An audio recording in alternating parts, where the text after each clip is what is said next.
যে আল্লাহ আমাকে এরকম ক্ষমতা দান করছে, ক্ষমতা দিছে আল্লাহ আমাকে দান করেছে। আমি বলার সঙ্গে সঙ্গে জঙ্গলের হরিণের বাচ্চা আমার সামনে হাজির হইল। আমি জবে করে দিলাম আর বললাম কাবাব হয়ে যাও, সঙ্গে সঙ্গে কাবাব হয়ে গেছে। আমি বললাম কাবাব হওয়ার পরে যখন তুই আর আমি পেট ভরে খেয়ে ফেললাম, আবার হাড্ডি গুড্ডি যখন রাখলাম, আবার যখন আমি বললাম যেমন হরিণের বাচ্চা ছিলে সেরকম হয়ে যাও, সঙ্গে সঙ্গে সেরকম বাচ্চা হইয়া জঙ্গলার ভিতরে চলে গেছে।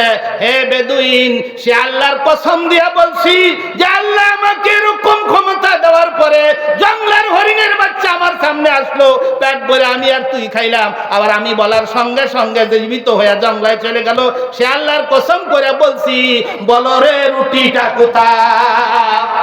রুটি কই? একটা রুটি ছিল, ওটা কোথায়? কজন আমি জানি না। চরিত্র কত নিচু দেখছেন? এত ভাবে বলছে যে আল্লাহ এত শক্তি দেওয়ার পরে জঙ্গলের হরিণ দিয়ে আঙুঠে খাওয়াইলো। সে আল্লাহর কসম করে বলছি, বলো রুটি কোথায়? বেদুইনকে আমি জানি না, চরিত্র কোথায়? ঠিক আছে চলো। দুইজন সামনে বাড়লো, গিয়া দেখে নদী। নদী পার হলে নৌকা লাগবে না? নৌকা তো দরকার।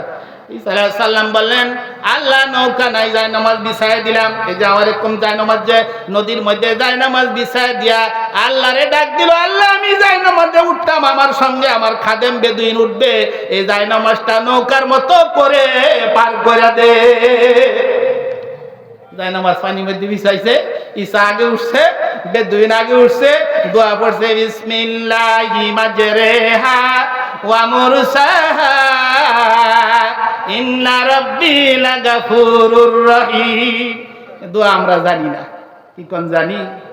আমি সারাদিনে আজকে আবার জুমা পড়ায় আসছি, বাড়িতে এক দাওয়াতের পরে আসছি। এই মাদ্রাসার ছোট্ট ছোট্ট ছেলেরা এত সুন্দর করে কোরআন শরীফ পড়ছে, এত সুন্দর করে দোয়া পড়ছে, আমার মনটা গলে গেছে।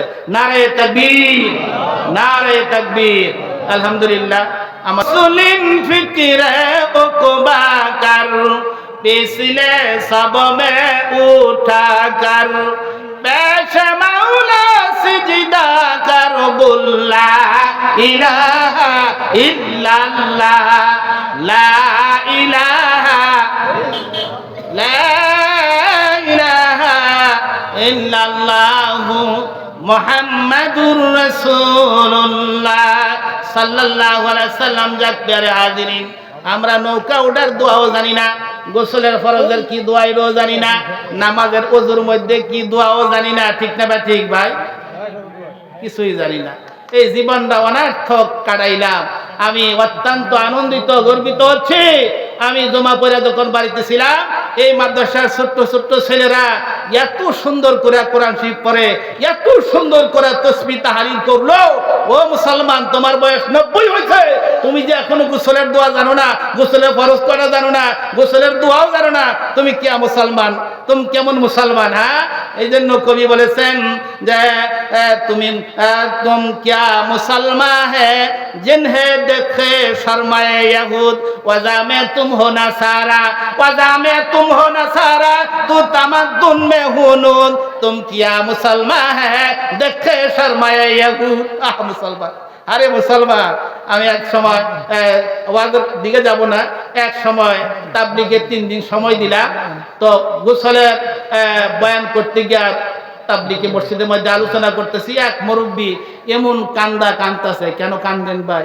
তো ভাই হুজুর কান্দি যে আমার বয়স 60 বছর হয়ে গেছে, আমি যে এখনো ওয়াজের দোয়াটাও জানি না, আমার অবস্থাটা কি হবে?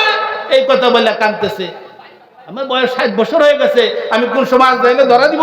আমি তো ওযুর দোয়াও জানি না, আমি খবরে কি জবাব দিব? এই কথা বলে কান্দতেছে। আজকে আমি এই জন্য গর্বিত। এই মাদ্রাসার ছোট্ট ছোট্ট ছেলেরা কেমনে পড়ছে জানেন? আমি তো জানেন না। একজন আরেকজনটা প্রশ্ন করছে, কাইফা হালুকা, এর অর্থ কি তুমি কেমন আছে? আরে ছোট্ট বালা বলছে আলহামদুলিল্লাহি বিখায়ের। আমি আপনি হারি পারবেন?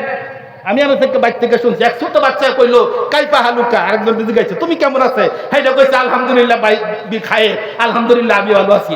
আবার একটা প্রশ্ন করছে, কাইফা আবুকা, তোমার আব্বার অবস্থা কেমন? তোমার আব্বা কে ভালো আছে? তোমার আব্বার নাম কি? আমার আব্বার নাম আব্দুল করিম, আব্দুল সালিম, সলিম। এরকম সুন্দর করে আরবিতে কথা বলছে। আমি বয়স 60-70 হয়ে গেছে, আবার সূরা ফাতিহার মধ্যে 32টা ভুল। আমি ভুল কইছি?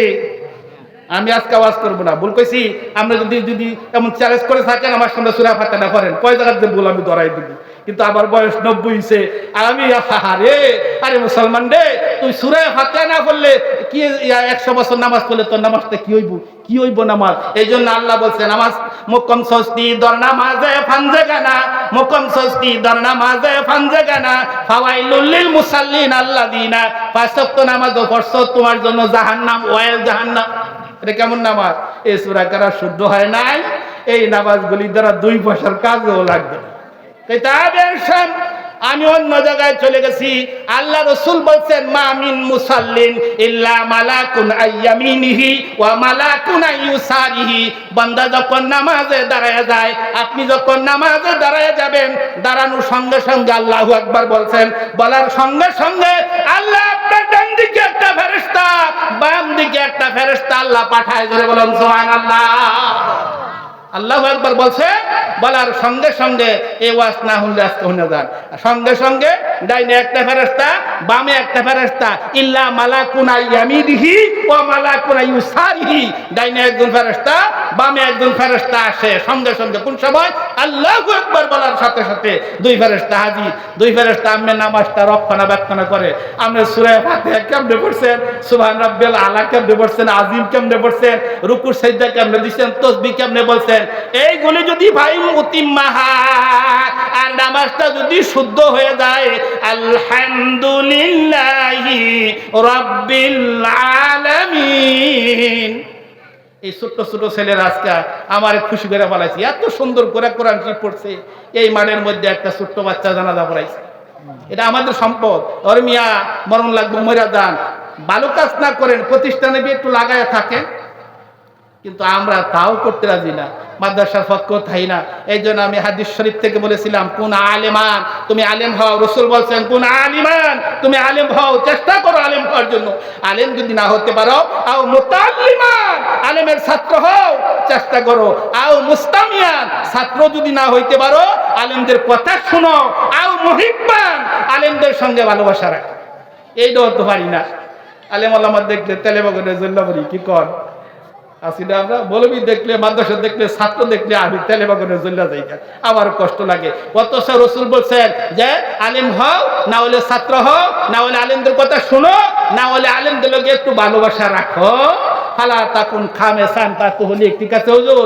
এই 4টা ছাড়া যদি আপনি অন্য একটা হন, আপনি হালাক হয়ে যাবেন, বরবাদ হয়ে যাবেন, জাহান্নামের কিনারায় দাবিত হবে। এই 4টার ভিতরে থাকতে হবে। হয়তো আলেম হবে, না হলে আলেমের ছাত্র হবে, না হলে আলেমদের কথা শুনবে, না হলে আলেমদেরকে ভালোবাসা রাখবেন। তাহলে আগে ভালোবাসা রাখলে পুরো টাকা লাগে না। আলেমদের সাথে ভালোবাসা রাখবেন, দেখবেন কিয়ামতের ময়দানে মান তাশাব্বাহা বিকাউমিন ফাহুয়া মিনহু। আপনি দুনিয়াতে আলেমদের ভালোবাসা রাখছেন, আপনার হাসর আলেমদের সঙ্গে হবে। জোরে বলুন সুবহানাল্লাহ।